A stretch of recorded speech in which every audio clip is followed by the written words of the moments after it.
Сәлеметсіздер ме достар? Қазақ тілі сабағына қош келдіңіздер. Бүгінгі сабағымыздың тақырыбы кәсіп түрлері, оның тәуелдік есімдігі. Здравствуйте, друзья! Добро пожаловать на урок казахского языка. Тема сегодняшнего урока – виды профессий, притяжательное местоимение «оның». Друзья, на прошлых уроках мы с вами проходили местоимение «менің», «сенің». А сегодня я хочу вам объяснить третье лицо притяжательного местоимения «оның». «Оның» переводится «его», «ее». Здесь прибавляются следующие аффиксы: твердая «а», либо мягкая «э». Они прибавляются после согласных, то есть если слово заканчивается на согласный звук.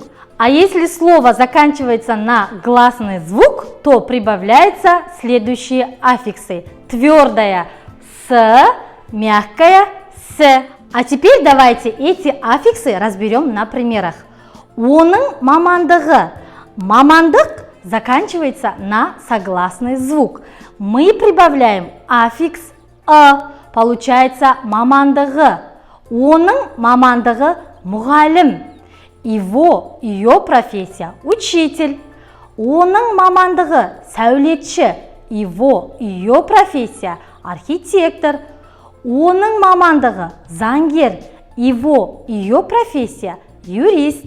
«Оның мамандығы» – аудармашы. Его, ее профессия – переводчик. Друзья, также существуют некоторые исключения буквы «к», «қ», «п». Когда слово оканчивается на эти звуки, то они чередуются звуками «к», «г», «к», «г», «п», «б». Дорогие слушатели, профессия – это труд, которому человек посвящает всю свою жизнь. И вот сегодня я хочу вас познакомить с видами профессий. Мұғалім – учитель, тігінші – швея, заңгер – юрист, дәрігер – врач, бағдарламашы – программист, сәулетші – архитектор, аспазшы – повар, суретші – художник. Дорогие мои, мы все с вами знаем, что у каждой профессии есть свои особенности.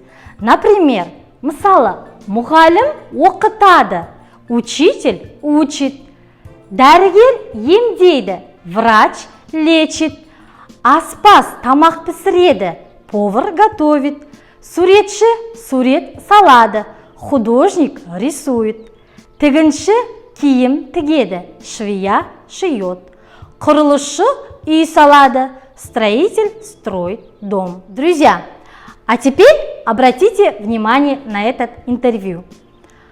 Қайырлы күн, добрый день. Сәлеметсіз бе? Здравствуйте. Айман, сіздің мамандығыңыз кім? Айман, кто вы по профессии? Менің мамандығым мұғалім. Моя профессия учитель. Ал сіздің мамандығыңыз кім? А вы кто по профессии? Менің мамандығым дәрігер. Моя профессия врач. Айман, мұғалімдер не істейді? Айман, учителя что делают? Мұғалімдер балаларды оқытады, учителя учат детей. Ал дәрігерлер не істейді? Врачи что делают? Дәрігерлер адамдарды емдейді, врачи лечат людей. Сұхбатыңызға рахмет. Спасибо за интервью. Сізге де рахмет. Вам тоже спасибо. Дорогие мои, надеюсь, сегодняшняя тема была вам понятна. Достар, сабағымды ұлы ақын Абай Құнанбайұлының өлеңімен аяқтасам деймін. Әсемпаз болма әрнеге, өнерпаз болсаң әр қалан, сен де бір кірпіш дүниеге, кетігін тап та бар қалан. Все профессии нужны, все профессии важны. До новых встреч!